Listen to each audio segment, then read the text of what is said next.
upper part of the trachea and also the larynx. Around about the 15% included another lobes as pyramidal lobe that originate from the isthmus and go upward to anterior of the thyroid cartilage. As same as two other glands, these glands also enclosed by the capsule is a type of dense connective tissue that send septa to inside of the lobule, inside of the glands, and divided its two lobulation. That macroscopically we can see these lobulation.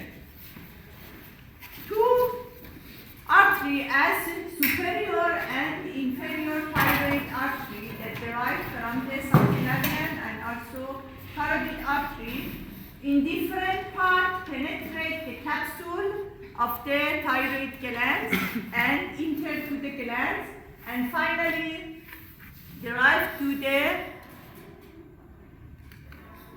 sinusoid and fenestrated capillaries. The thyroid glands develop from the endodermal layer in the embryonic period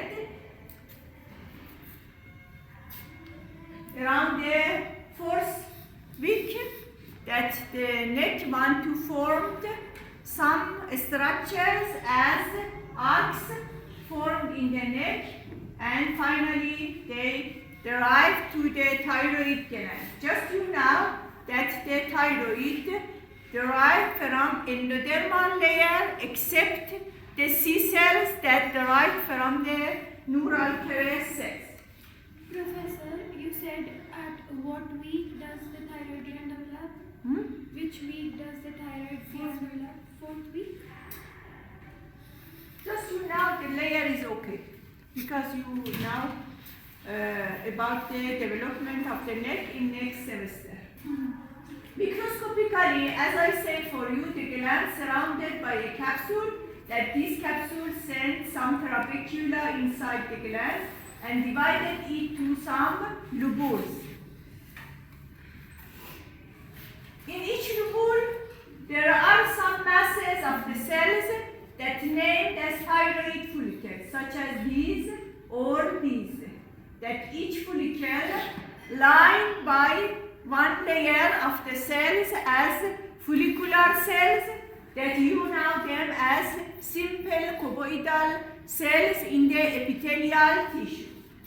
Inside of the follicles there is a cavity that named follicular cavity or colloid. Right? Inside of it store the thyroid hormones.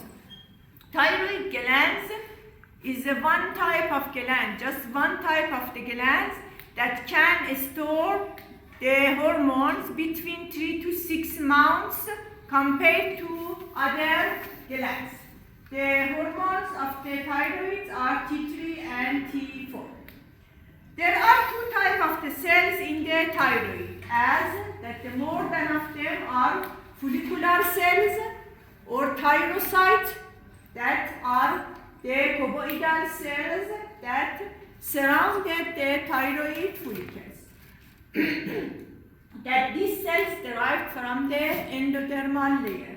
Also between of them, as you see schematically here, there are other type of the cells as parafollicular cells or C cells.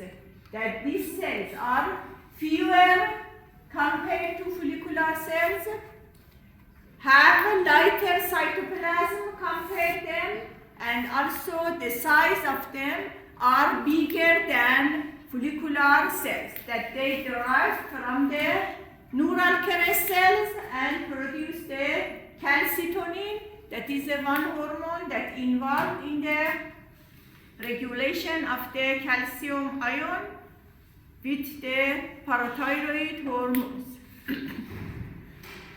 The trabecula follicles that have a different shape, the round shape, spherical shape, or the polygonal cells that are lined by the follicular cells or principal cells that have a round nucleus.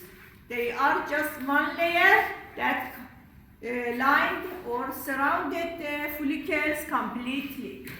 The parafollicular cells may be a spare between follicular cells or maybe form some aggregation of the cells between the follicles in the interstitial space. These cells, as you see here, have the lighter cytoplasm. They are fewer compared to follicular cells and also larger. In the interstitial space, there are the capillaries or sinusoids that we can identify them by the flat nucleus that are in this part.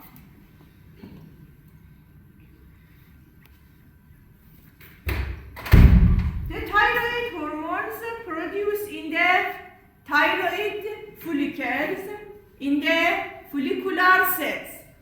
The secretion of these hormones controlled by hormones from hypothalamus as thyroid releasing hormone that have receptors on the thyrotropic cells in the adenohypophysis. These cells produce the thyroid stimulating hormone. The receptors of TSH located on the basement membrane or basal surface of the follicular cells that activate them to synthesis of the thyroid hormone. These hormones released as T3 and T4 in the blood. These hormones have receptors on the thyrotropic cells and also on hypothalamus that send negative feedback to them, and both of them, these hormones control the secretion of the thyroid hormones. But how these hormones synthesis and release it in the follicular cells? Here you see just one follicular cells. Yes, this is a thyroid follicle that just one magnified, and we want to know how the thyroid hormone synthesis and secrete to the blood stream. This is a one follicular cells that have cuboidal shape. Is a type of epithelial cells. Have basal surface, apical surface, and lateral surface. On the lateral surface, there are some attachment junctions that attach the cell together. The apical surface included some apical microvilli, that these microvilli included one type of the enzyme as peroxidase.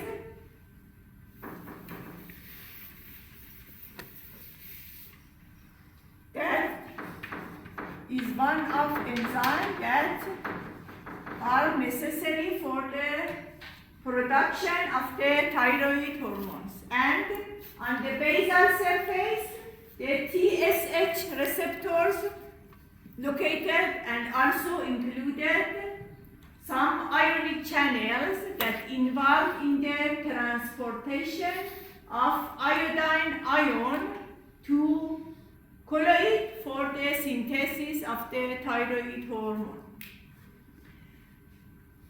The first step for synthesis of the thyroid hormone occurred in the RER or rough endoplasmic reticulum. In the RER, the thyroglobin peptide chain synthesis by the mRNA and also the RER and ribosomes that located in these tubules. The thyroglobin protein packaged on the Golgi apparatus and finally exit to colloid by exocytosis. The thyroglobin included 140 amino acids as tyrosine. That is the main structures of the thyroid hormone that you can see here them as the hexagonal structures. Yes, the thyroglobulin is a precursor of the thyroid hormones that transfer to the colloid. In the colloid, some post-translational changes occurred in thyroglobulin. The first one is the iodination of the thyroglobulin. The iodine ion transfer from the blood by one ionic channel on the basal surface, pass from the cell and exit to colloid by another ionic channel as pendering in the apical surface. This iodine should oxidate to iodide by peroxidase enzyme that located on the apical microvilli. Yes, the first one is the transportation of the iodine. Second, oxidation of the iodine to iodide. Third one is the conjugation of the tyrosine with iodide. Its name as iodination, thyroglobulin iodination, joining of the iodide to the tyrosine amino acid. And the next step is the conjugation of these tyrosine together. If the tyrosine that have two iodide joined together, they form the tetraiodotyrosine. Yes? 1, 2, 3, 4. Tetraiodotyrosine or T4 or thyroxine. And if the tyrosine that included two iodide join to one of them, they form the teriiodotyronine or tyrosine or T3. But until here, this hormone is not functional. Should again some changes occur in the cytoplasm as proteolysis that done by the one type of enzyme as protease in the cytoplasm of the colloid, that the peptide chain cleaved or separate from the tyrosine amino acid. And finally, the T3 and T4 that biochemically are the amino acid structure released to bloodstream as thyroid hormones. This synthesis and secretion is a little complex, yes, have different steps, and each of these steps restore the thyroid hormones that released to the blood are non-functional, and because of it the thyroid disorder compared to other glands disorders a little is more than to others. And the precursor of these hormones can store in the colloid between until the 6 months in the thyroid colloid. When the activity of the thyroid follicle decreased or increased, the length or the height of the follicular cells can also increase and decrease. The follicular cells, around 85 to 90% of the follicular cells are cuboidal shaped cells, and around 10% of the follicles may be lined by simple squamous cells. It's a normal. But when the number of these cells increase, can show the hypothyroidism. And You mean squamous? The squamous cell? Squamous, the flat cells, as this. Okay, when The cuboidal cells height decreased.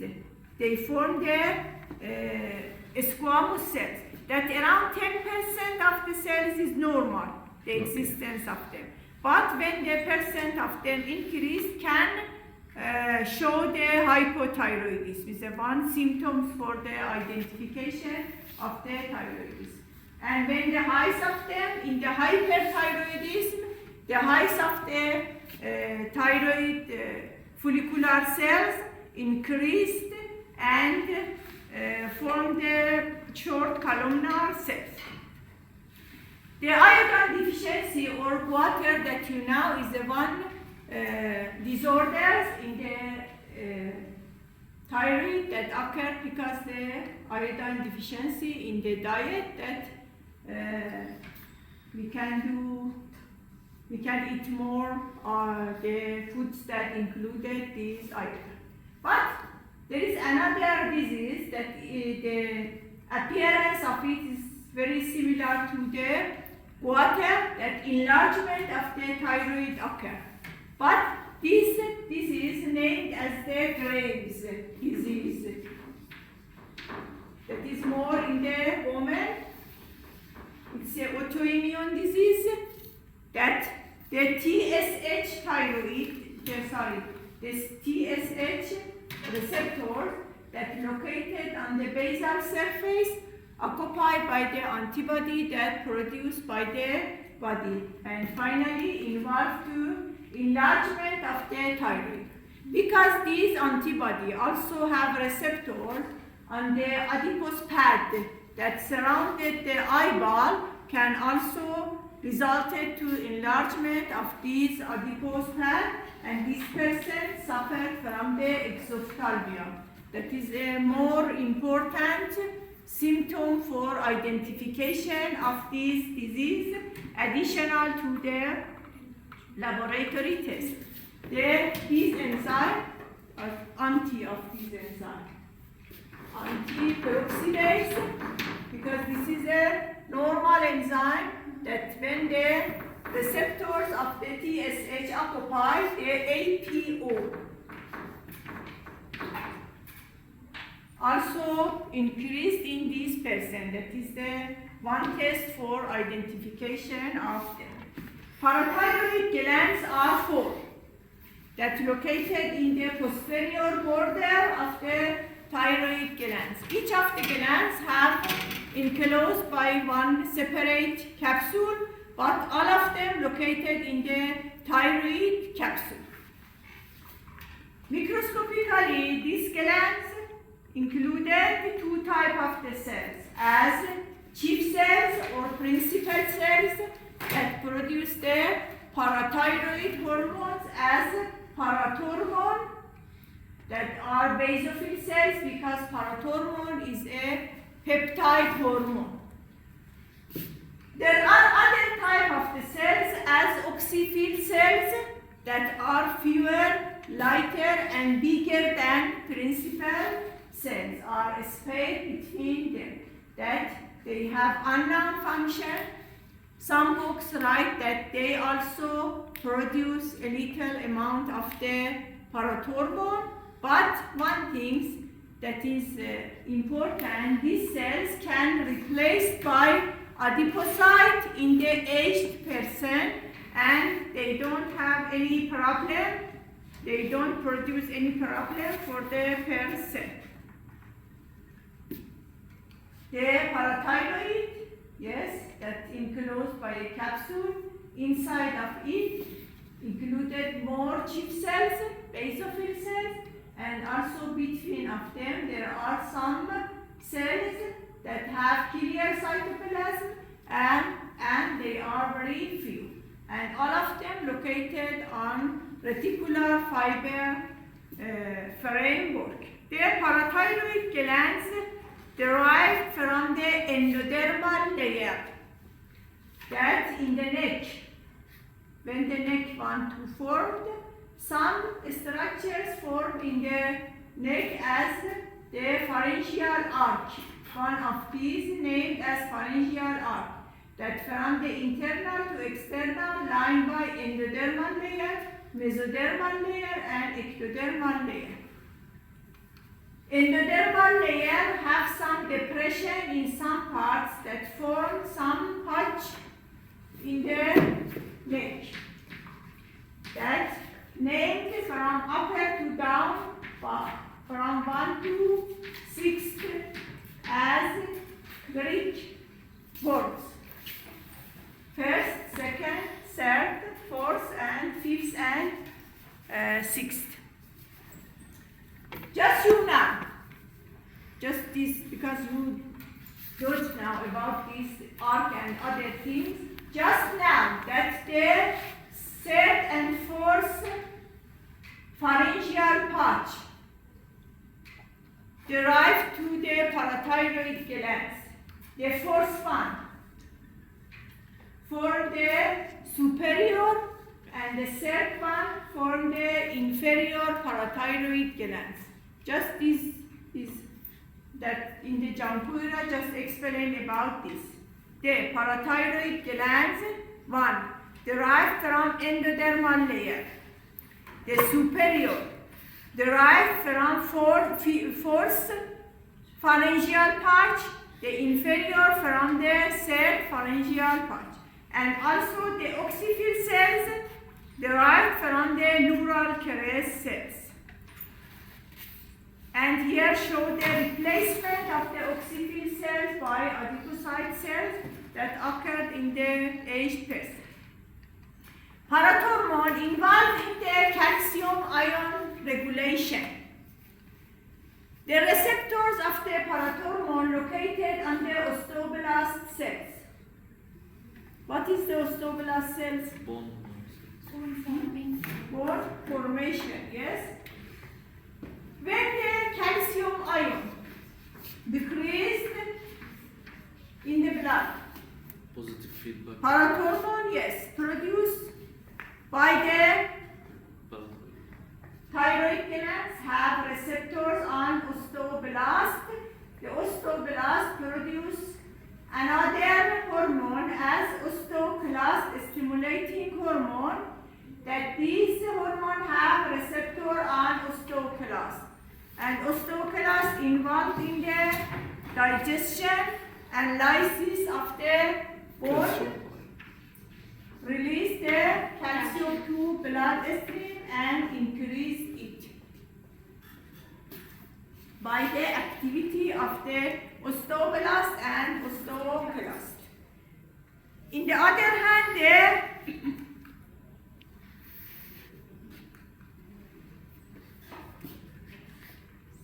calcitonin from the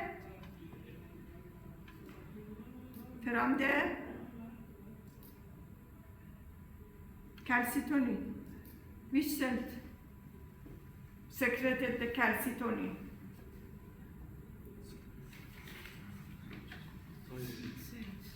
The C cell or parafollicular cells in the thyroid. Yes, when the calcium ion increased in the cell, yes, in the other hand, release the calcitonin that have receptors again on the bone, small intestine and kidney, and decrease it. The parathormone and calcitonin balance the calcium ion in the blood. The receptors of both of them mainly located on the bone, on the osteoblast, that the parathormone after that activate the osteoclast, but the calcitonin activate the osteoblast and active it for the bone synthesis. But both of them have receptors also in the small intestine and in the kidney that involved in the reabsorption or secretion of the calcium ion from these tubules.